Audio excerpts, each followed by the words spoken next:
Bonjour à toutes et à tous, bienvenue sur Dating TV, ravie de vous retrouver pour un nouveau point séduction, amour, love, tout ce que vous voudrez, en tous les cas pour parler de votre petit cœur qui bat. Et tout de suite nous allons en parler justement avec Sarah Mostrel. Bonjour Sarah. Bonjour Cyrielle. Alors vous êtes journaliste et écrivain et puis vous êtes surtout notre coach love. Aujourd'hui on va parler de l'importance de l'écoute dans un couple. Et c'est vrai qu'il y a une différence entre ce qu'on dit et ce que l'autre entend finalement. C'est souvent le grand malentendu, c'est souvent justement ce gros problème de communication. De compréhension.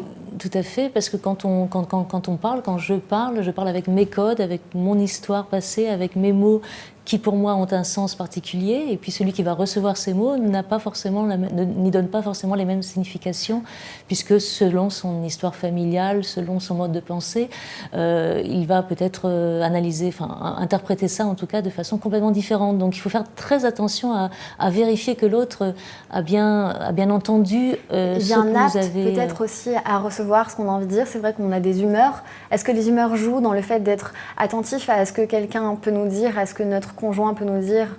Oui, bien sûr, parce qu'on peut être sous l'effet d'une réaction, donc on peut être parfois un peu agressif, on peut aussi recevoir des choses comme un reproche alors qu'elles n'ont pas été émises comme un reproche, mais peut-être que si la personne est sur la défensive, justement, elle ne va pas entendre clairement ce qu'on lui dit de manière constructive, mais au contraire de façon... Est-ce qu'il faut éviter de faire des reproches à son conjoint sous le coup de l'énervement? On peut lui reprocher certaines choses, mais est-ce que c'est mieux de lui dire quand on est à plat, un peu plus calme, en essayant de lui dire les choses de façon un petit peu plus peut-être diplomate? De manière générale, oui, mais c'est vrai que sous le coup de la colère, on ne sait pas toujours maîtriser ces choses-là. Donc c'est vrai qu'on peut juste essayer de dire les choses sur le moment, et puis surtout d'y revenir quand les choses sont plus à plat, pour justement se réconcilier, ou pour dire pardon, je me suis emportée, pour réactualiser justement le moment, mais de manière plus positif, et qu'on arrive ensuite à se parler, puisque souvent ces situations font que la relation se brise, ou les reproches s'accumulent, et puis ensuite ça peut éclater. Alors comment on peut être sûr que l'autre a compris notre message finalement? Est-ce qu'il y a un code qui fait qu'on est sûr que l'autre a bien compris ce qu'on avait envie de lui dire? Il y a plusieurs façons. Il y a une manière de reformuler les choses, ou bien de faire reformuler les choses à l'autre, lui demander s'il a bien compris, s'il est d'accord avec ce que j'ai dit, s'il ressent les choses ainsi que je les ai émises.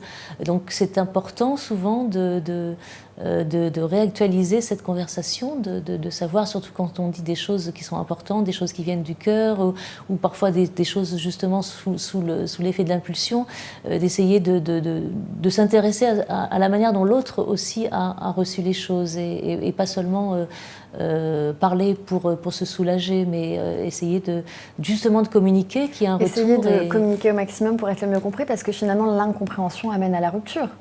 L'incompréhension, c'est terrible, puisque ça va justement... Ça peut briser des couples. Entraîner des non-dits, entraîner des colères, et c'est justement à l'encontre de la parole, à l'encontre de la communication qu'on recherche, qui est justement mettre au clair les sentiments, essayer d'être sur la même longueur d'onde, et cette même longueur d'onde, elle ne peut être effective que si l'écho se fait, et que si l'autre répond, et vice-versa. C'est absolument fondamental. Il faut donc essayer de comprendre le mieux possible son conjoint pour savoir comment lui parler le mieux possible, dans les circonstances le mieux possible, dans la mesure du possible. Avec bienveillance. C'est très important. La bienveillance. Merci beaucoup Sarah Mostrel pour tous ces bons conseils. Quant à nous, on se donne très vite rendez-vous pour un nouveau numéro de Coaching Séduction. Merci. À bientôt sur Dating TV.